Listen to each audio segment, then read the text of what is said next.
नमस्कार। बिहार के कुछ मुद्दों पर जो अभी ज्वलंत हैं, इसे सत्ता पक्ष के कुछ दल जो हैं इसे ताबड़तोड़ उठा रहे हैं, उन्हीं मुद्दों पर चर्चा करने के लिए हमारे साथ दो नेता हैं, एक कांग्रेस से हैं, एक आरजेडी से हैं। इनसे उन मुद्दों पर चर्चा करते हैं। सर, आप लोगों का हमारे चैनल में स्वागत। धन्यवाद आपका। जब से कांग्रेस ने राहुल गांधी को जननायक की लगाने लगा है नाम के आगे, तब से जदयू के लोगों में खलबली सी मची हुई है और उन लोगों का आरोप है कि लालू यादव, तेजस्वी यादव ने जननायक कर्पूरी ठाकुर को, राहुल गांधी को जननायक बोल करके बेइज्जत किए हैं। इस पर आप क्या कहेंगे? देखिए, पहली बात तो जननायक आदरणीय श्री राहुल गांधी हैं। वो जननायक अभी के हैं पूरे देश में। एक लहर सी है राहुल गांधी के प्रति। अब जदयू के लोग अगर ये कर्पूरी जी को कहते हैं, कर्पूरी जी का हम लोग कोई सम्मान करते हैं, तो जननायक कर्पूरी जी हैं। और क्या एक ही आदमी जननायक होता है? यह देश है, लोकतांत्रिक देश है। यहाँ जनता जिसको चाहती है वो जननायक होता है। राहुल गांधी 102% जननायक हैं। अब की लोकसभा चुनाव में ये दिखाई देगा कि कौन जननायक है। असली जननायक राहुल जी हैं। जदयू के एससी विभाग जो है वो कल इसी मुद्दे पर जननायक कर्पूरी ठाकुर को ये करने के नाम पर तीन नेताओं का, लालू यादव, तेजस्वी यादव और राहुल गांधी का पुतला पूरे बिहार में जलाने का काम करेगी। इस पर आप क्या कहते हैं? जदयू हमेशा से अनर्गल कार्य करते चली आ रही है। रहा बात जननायक का, आदरणीय, परम आदरणीय, पूजनीय कर्पूरी ठाकुर महाजननायक हैं और युवाओं के जननायक के रूप में जनता ने स्वीकार किया है राहुल गांधी को। ये हमारे और आपके कहने से राहुल गांधी जननायक नहीं बने हैं, जनता पुकार रही है। रही बात तेजस्वी जी की, तेजस्वी जी महाभारत के कृष्ण की तरह सारथी बनकर के इस जननायक के साथ साथ चल रहे हैं और महाभारत में भी परिवर्तन हुआ था और इस बार भी परिवर्तन होगा। क्या आपको लगता है कि बिहार में एनडीए की जो सरकार 20 साल से है वो बदल जाएगी और महागठबंधन की सरकार आएगी? इसमें कोई शक नहीं है। एनडीए के लोग डरे हुए हैं। उनकी भाषा, उनके आचरण, उनके बॉडी लैंग्वेज से आपको पता चल रहा होगा कि वो चुनाव आयोग को अब ला करके पॉलिटिकल रूप से इस्तेमाल कर रहे हैं लोग और चुनाव आयोग से जवाब दिलवा रहे हैं। आज हिंदुस्तान की आज़ादी के बाद पहली बार चुनाव के मामले में चुनाव आयोग ने चुनाव के मामले से हट करके चुनाव आयोग ने स्पष्टीकरण दिया है और इस तरह का स्पष्टीकरण दिया है जैसे लग रहा है चुनाव आयोग नहीं है, किसी पार्टी या किसी दल विशेष का प्रतिनिधित्व कर रहा है, प्रवक्ता है। सर, आज भारतीय जनता पार्टी में 5 बड़े लीडर ज्वाइन किए हैं अलग अलग दल से और अपने समर्थकों के साथ। क्या यह जो भीड़ भाजपा में आ रही है उससे जो चुनाव आने वाले हैं उस पर कोई असर होगा? जो लोग जा रहे हैं वो तौले हुए लोग हैं और इनका जब मौसम आता है तो ये लोग भाजपा की तरफ रुख करते हैं। इससे कोई फर्क नहीं पड़ने वाला है। जनता हर चीज़ को समझ रही है। इलेक्ट्रॉनिक युग है, सबका सच्चाई दिखाई दे रहा है। जो लोग गए हैं उसमें तो एक आदमी हैं जिनका नाम नहीं लेगा, हमारे मित्र भी हैं, वो 34वीं बार दल बदल रहे हैं। तो इससे क्या फर्क पड़ता है? जनता को कोई परवाह नहीं है। 14वीं बार या 34वीं बार दल बदल रहे हैं। नागवनी जी हैं। नाम कहिए खोल दे, ऐसे हम कहे मित्र हैं, हम बहुत सम्मान करते हैं उनका। जदयू बाबू के पुत्र हैं, अच्छे अच्छे पद पर रहे हैं कि 34वीं बार दल बदल रहे हैं। क्या फर्क पड़ सकता है इससे जनता के बीच? कोई फर्क नहीं पड़ेगा।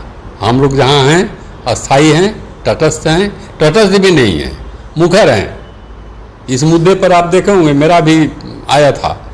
हम कहें कि इलेक्शन कमीशन बारूद के ढेर पर बैठा हुआ है। ये वो गलत कर रहा है, एक भाजपा का प्रकोष्ठ के रूप में काम कर रहा है। हम तो ये भी कहते हैं कि इलेक्शन कमीशन को भाजपा में विलय कर देना चाहिए। बाहर से कब तक समर्थन जारी रखेगा? ये लोकतंत्र का हनन कर रहे हैं लोग। एक से एक लोग आए आयोग में, एक स्वयं से संस्था आई आयोग, इसको बदनाम कर रहे हैं। ज्ञानेश जी का जो रीति नीति और नियत है वो भारत के लोकतंत्र के लिए घातक है, लोकतंत्र की हत्या कर रहे हैं।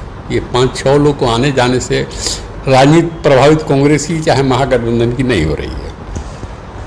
नीतीश कुमार हाल में ही वृद्धा पेंशन को 400 से 1100 कर दिए, स्कूल के रात्रि प्रहरी का भी सैलरी बढ़ा दिए, आशा का, सारे लगभग संस्थाओं को वो पेमेंट को दोगुना कर दिए।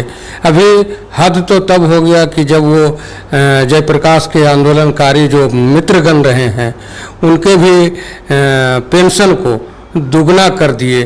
क्या इन सब चीज़ों से भी चुनाव पर कोई असर पड़ेगा?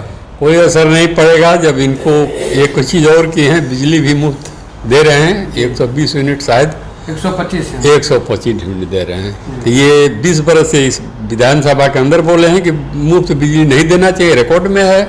आज क्या जरूरत पड़ गई कि मुफ्त बिजली दे रहे हैं? वृद्धा पेंशन 400 रुपया देते थे। तेजस्वी जी की नकल कर रहे हैं। तो क्या नकल हम लोग कर रहे हैं? वो महागठबंधन की नकल कर रहे हैं और ये बहुत ज़्यादा अंदर से गड़बड़ाए हुए हैं। तो होता है ना, चुनाव के पूर्व क्या ज़रूरत थी? अभी चुनाव बहुत नज़दीक है, अधिसूचना कभी भी जारी हो सकती है। तो इतना हड़बड़ में जो दे रहे हैं, इसका व्यवस्था किए हैं, बताए हैं कि कहाँ से खजाना से पैसा आएगा, किस मत से पैसा आएगा। राजस्व घट रहा है बिहार का। बिहार मात्र एक ऐसा स्टेट है जहाँ प्रति व्यक्ति आय सबसे कम है और शिक्षा सबसे ज़्यादा बिहार में है। तो ये पहले कहाँ 20 बरस सत्ता में सोए हुए थे क्या? इनके सलाहकार लोग कहाँ थे? सर, अशिक्षा और गरीबी की बात अगर करें तो नीतीश कुमार और लालू यादव से पहले भी अशिक्षा और गरीबी रही, और जिसमें सबसे ज़्यादा अगर बिहार पर कोई शासन किया है तो वह दल कांग्रेस है। उसके बाद भी आज कांग्रेस अगर कहती है कि बिहार में अशिक्षा है और गरीबी है तो इसके लिए दोषी कांग्रेस या जनता दल यू? जनता दल यू। क्यों? इसलिए कि उस समय, जिस समय की आप बात कर रहे हैं, जब हम लोग सत्ता में थे, संसाधनों की क्या था स्थिति? योजना आयोग कितना देता था बिहार को, या और स्टेटों को कितना देता था? उसके अनुपात में जब से इनकी सरकार बनी है, योजना आयोग खुल के पैसा दिया है, उस पैसे का क्या हिसाब दे रहे हैं लोग, कहाँ जाता है? और जितना इनके हर मार्च में जो पैसा लौटाते हैं केंद्र को, उपयोग नहीं करते हैं, तो ये काहिलपना किसका है? हम लोग के समय में तो ऐसा नहीं होता था। हम लोग के समय में जो आयोग पैसा देता था, योजना आयोग जितना देता था उतना खर्च करते थे, सिलेंडर तो नहीं करते थे। और इनका रिकॉर्ड उठा के देख लीजिए ना, इतने काहिल अफसरों को रखे हैं कि सिलेंडर करना पड़ता है। हर मार्च में वित्तीय वर्ष में सिलेंडर करते हैं। जब देना ही था भैया तो आप 10 साल पहले क्यों नहीं दे दिए? 10 साल पहले योजनाओं क्यों नहीं बनाए? पंचवर्षीय योजना होता है सर। ये नीति, इससे चुनाव पर कोई असर नहीं पड़ना चाहता है। क्योंकि देखिए आजकल जो जनमानस है, भले अशिक्षित यहाँ हैं लोग, लेकिन इतना ना टेक्नोलॉजी डेवलप हो गया है कि सबके पास स्मार्ट मोबाइल है, सबको सब कुछ जानकारी है। किस एंगल से या किस नीति से लोग बांट रहे हैं रेवड़ी, ये जनता समझ रही है। अब धोखा में पड़ने वाली नहीं है। सत्ता जाएगा इनका, सरकार महागठबंधन की आएगी, ये तय है। सत्ता पक्ष की एक बड़ी पार्टी ने आज ही कही है कि कांग्रेस में श्री कृष्ण सिंह के समय से ही ढूलमूल रवैया रही है बिहार को लेकर के। क्या बिहार आज़ादी के बाद जो विकास किया उसमें श्री बाबू का ढूलमूल रवैया रहा था क्या? नहीं, श्री बाबू एक बहुत ही अच्छे विद्वान और शासक अच्छे थे। उस समय हम नहीं बताया आपको कि उस समय संसाधन कहाँ था। हम लोग को जब देश आज़ाद हुआ उसके बाद बिहार में जो योजना आयोग ने पैसा भेजा तो समुचित ढंग से श्री बाबू का नाम आज भी लोग याद करते हैं कि श्री बाबू कुछ थे। श्री बाबू के नाम पर ये लोग अगर राजनीति, नेहरू जी के नाम पर राजनीति करते हैं, गलत शब्द बोलते हैं, तो उनकी मानसिक दिवालियापन है ये।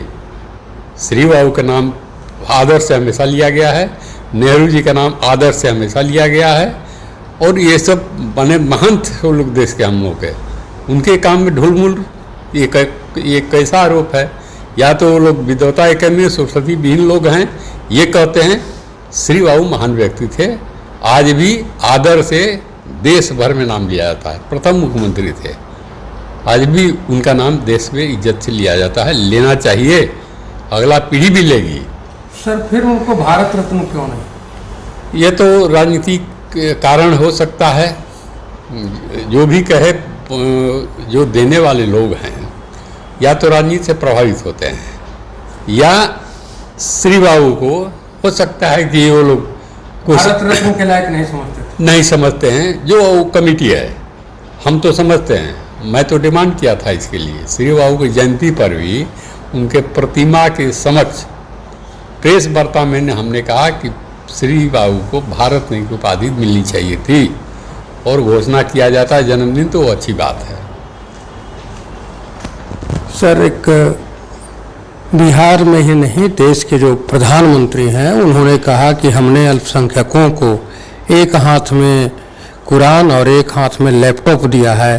क्या वास्तव में मोदी जी की सरकार ने अल्पसंख्यकों का विकास किया है? मोदी जी के बस चले तो अल्पसंख्यक को जबा कर दे, और लैपटॉप और कुरान देने की तो बात दूर की रही।